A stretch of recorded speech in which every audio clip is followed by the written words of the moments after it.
بسم الله والحمد لله والصلاة والسلام على رسول الله وآله وصحبه ومن والاه. اللهم تقبل منا صيامنا وقيامنا وصلاتنا. اللهم زين قلوبنا لك واليوم نرضى عليك وأقمنا بصدق العبودية بين يديك. اللهم اربط على قلوبنا واجمع قلوبنا على محبتك وطاعتك. اللهم يا مقلب القلوب ثبت قلوبنا على دينك وطاعتك، واجعل خير أيامنا وأسعدها يوم ملقاك. آمين يا رب العالمين. It is wise and it is wonderful and it is intelligent to live this life and to make the best of this life. And the best of this life cannot be achieved if we're not conscious of the life of the hereafter. So the best of this life happens when we do our best in this life in consciousness of the life to come. Always. Hopefully with every heartbeat and with every breath. Whatever we say, whatever we do is done in this context. And if we don't, we are losers. May Allah subhanahu wa ta'ala never allow us to be losers. Ameen. And that is success. And that is achievement. And that is glory in this dunya and in akhirah, insha'Allah ta'ala. Allah Azza wa Jal, in His benevolence, in His ihsan, and in His rahmah, in His merciful love, has given us so many ways by which we make the best of this life. And so many things available and easy, and yet many of us, perhaps sometimes most of us, do not take advantage of that. For example, being in dhikr of Allah Azza wa Jal. To say 33 times Subhanallah, of course, and to say it with quality Subhanallah, not Subhanallah like somebody's running behind you and you want just to get rid of that. 33 times, Alhamdulillah 33 times, Allahu Akbar 33 times after each salah, and so much reward is assigned to that by His grace. And yet many of us don't take the time to do that. And we're in a hurry to leave salah, or to read Ayat al-Kursi after every salah, or to read Al-Mu'awwidhatayn after every salah, or to read Al-Ikhlas after every salah, or to say those beautiful, simple, powerful, however, prayers and adhkar that Rasulullah sallallahu alayhi wasallam taught us, or those adhkar that were practiced by our predecessors. We don't take the time to do that, and we're in a hurry to leave. Anyways, Ramadan, and we are past the 2/3 of Ramadan almost now, helps us remember and refocus on these things, inshallah ta'ala, for a better quality of our lives, for a consciousness in this life of akhirah, inshallah ta'ala. Everybody here memorizes Surah Al-Ikhlas. But I'm going to ask you, how many are consistent daily in reciting Surah Al-Ikhlas? Few would raise their hands, but the majority will not. Why? Surah Al-Ikhlas. أعوذ بالله من الشيطان الرجيم بسم الله الرحمن الرحيم قل هو الله أحد الله الصمد لم يلد ولم يولد ولم يكن له كفوا أحد. And yet, how many practice reading it regularly after every salah, no matter what, and quality recitation, hopefully. Some do, alhamdulillah, but many of us don't, unfortunately. So, Surah Al-Ikhlas, for example, Allah subhanahu wa ta'ala, again, by His grace, one of the ways He offers us to draw nearer to Him and to make the best of this life while aware of the life of the hereafter. Out of His grace, out of His benevolence, subhanahu wa ta'ala, He willed that Surah Al-Ikhlas recited once is worth what? 1/3 of the Quran. But how many of you know that? And those who know that, recite that with that meaning and with that intent. And then reciting it 3 times seems from that hadith to indicate that you would be like reciting the entire Quran. 3 times. It contains Tawheed of Allah Azza wa Jal. It contains the affirmation of the oneness of Allah subhanahu wa ta'ala, and especially as pertaining to His names and attributes subhanahu wa ta'ala. Ahad, Samad, Lam Yalid, Lam Yulad, Lam Yakun Lahu Kufuwan Ahad subhanahu wa ta'ala. And life cannot be quality life without Tawheed. Life cannot be quality life without affirmation of the oneness of Allah subhanahu wa ta'ala in our souls, in our hearts, in our minds, and then we strive to actualize that externally. He, sallallahu alayhi wa sallam, said that to us as a gift from Allah. Man qara'a, one time he gathered the Sahaba. It's so important. He said, I'm going to give you something very special. I'm going to give you something very special. 1/3 of the Quran. And they were expecting, what is this? And then he recited, قُلْ هُوَ اللَّهُ أَحَدٌ. And then he went into his home, into his house. They thought, well, he's going to finish. This is not it. Something must have made him come into his house and he's going to come back. They thought there is some special wahi or so. And then they waited. They were discussing, what is this? Then he comes out, he says, I told you. That is worth 1/3 of the Quran. That's it. That's what is. That's it. That was it.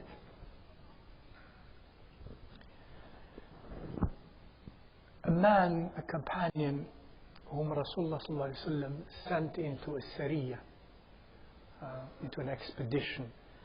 And he was the leader of that expedition, and he used to lead salah. And in every salah, yakhtimu, he concludes with Al-Ikhlas. قُلْ هُوَ اللَّهُ أَحَدٌ, the surah. It's something new. It was a bid'ah. It was a bid'ah, you know what I mean? You have attended the class, I hope. It was a bid'ah, it was something new. Something was not done.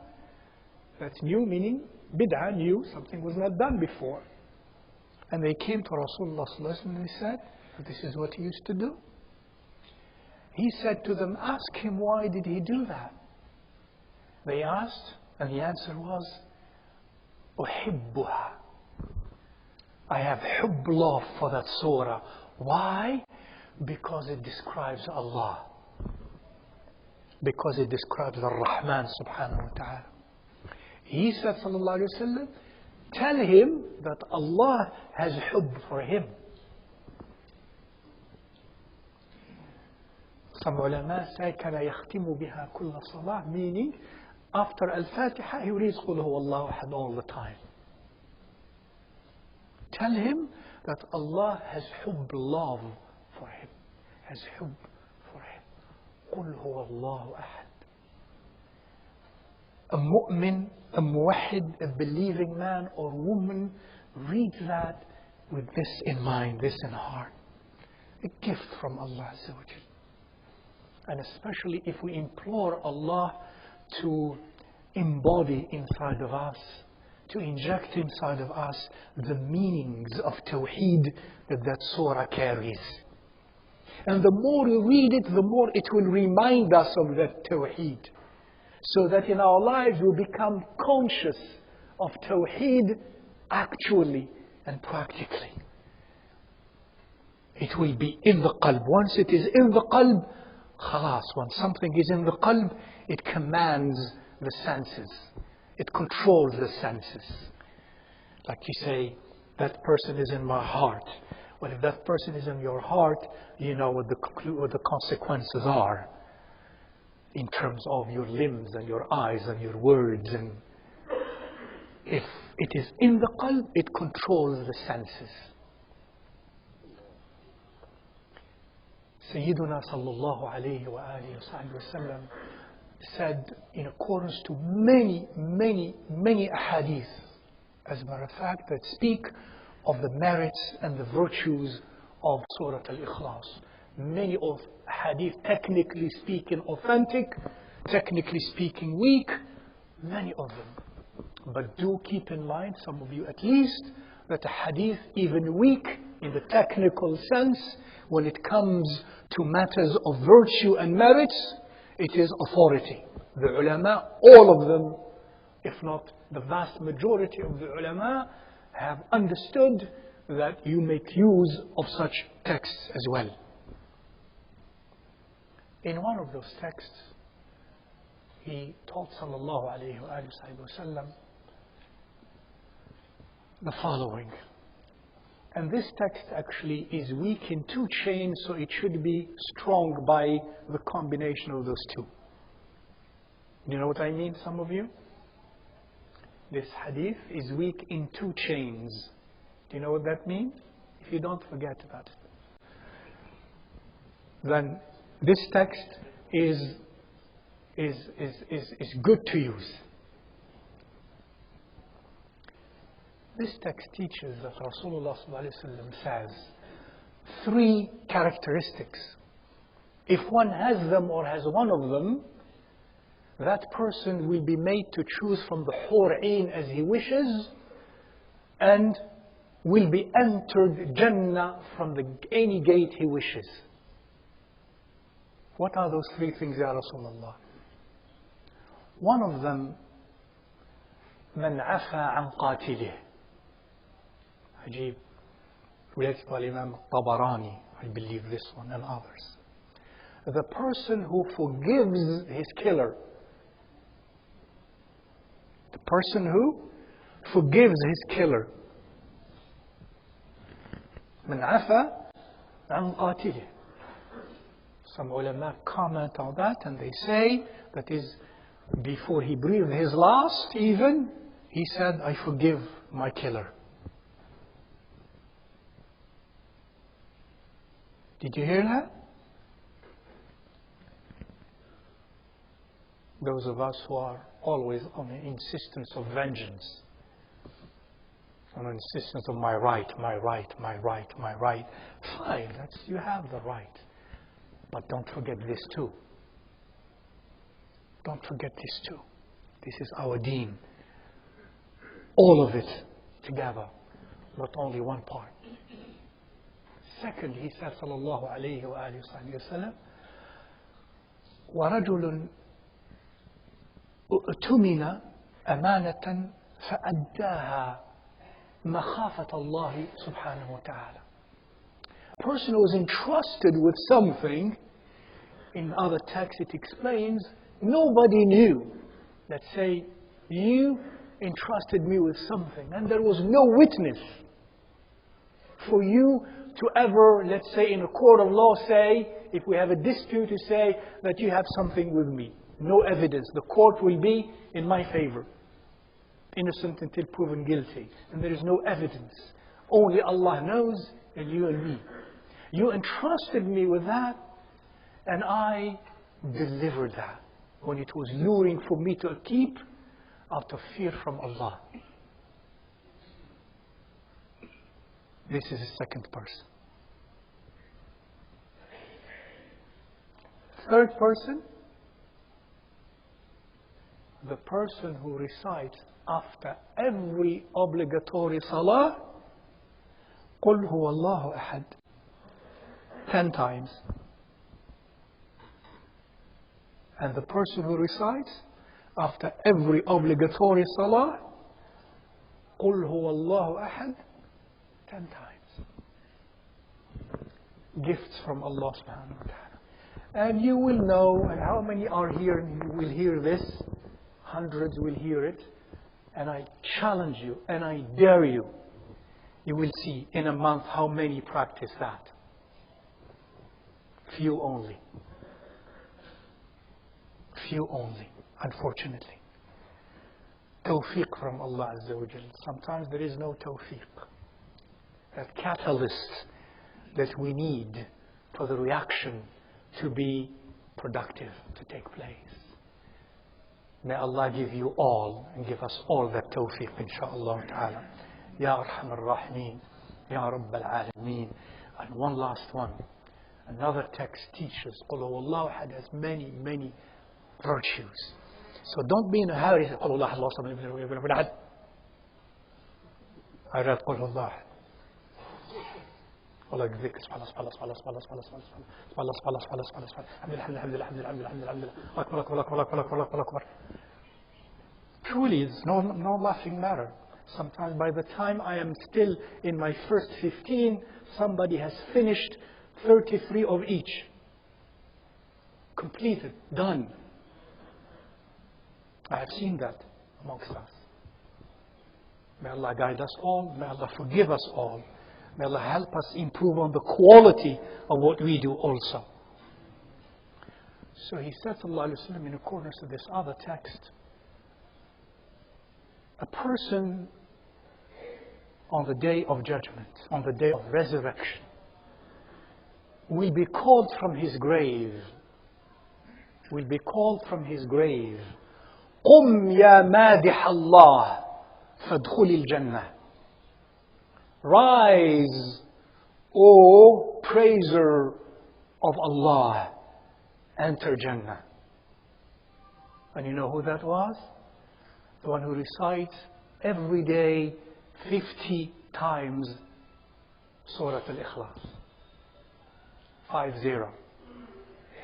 Surah Al-Ikhlas, as a muwahhid, as a mu'min. Who recites that? 50. And just guess what? With the text we mentioned previously, 5 daily salawat also. 10 times each, that's 50. اللهم اجعلنا من الذين يستمعون القول فيتبعون أحسنه. اللهم طهر قلوبنا وزين قلوبنا لك واليوم من العرض عليك ووفقنا أبدا لما تحب وترضى واجعل خير أيامنا وأسعدها يوم ملقاك وصل اللهم وسلم وبارك على سيدنا مولانا محمد وعلى آله الطاهرين الطيبين وأصحابه الصالحين الغر الميامين والتابعين لهم بإحسان إلى يوم الدين. آمين.